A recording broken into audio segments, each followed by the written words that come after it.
Bonjour, je suis Julien, monteur-cadreur, et aujourd'hui je vais vous expliquer comment bien faire un cadre lorsque vous réalisez une petite vidéo. Alors d'abord, qu'est-ce qu'un cadre? Un cadre, c'est simplement l'environnement que vous voulez délimiter dans ce que vous avez en face de vous, à l'aide d'une caméra ou même d'un appareil photo.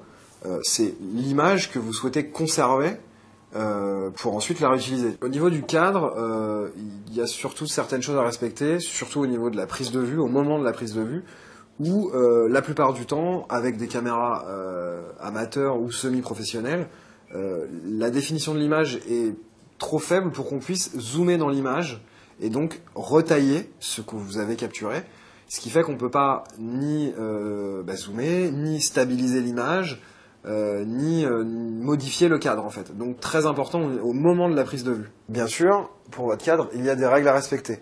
La plus connue, la règle des 3/3, est très très simple à mettre en œuvre. Sur votre cadre, vous imaginez découper des tiers en hauteur et en largeur. Ce qui fait que vous avez 9 rectangles avec les intersections qu'on appelle les points forts.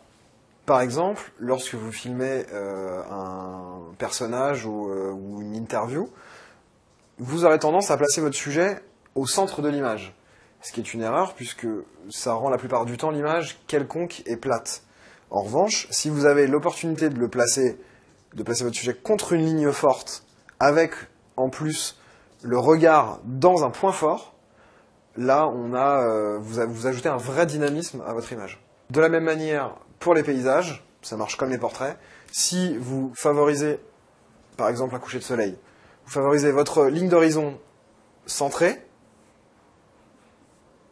c'est encore une fois pas très esthétique. En revanche, si vous appliquez la règle des 3/3 également pour les environnements et que vous mettez votre ligne d'horizon ici, ce qui du coup mettra beaucoup plus en valeur votre prise de vue.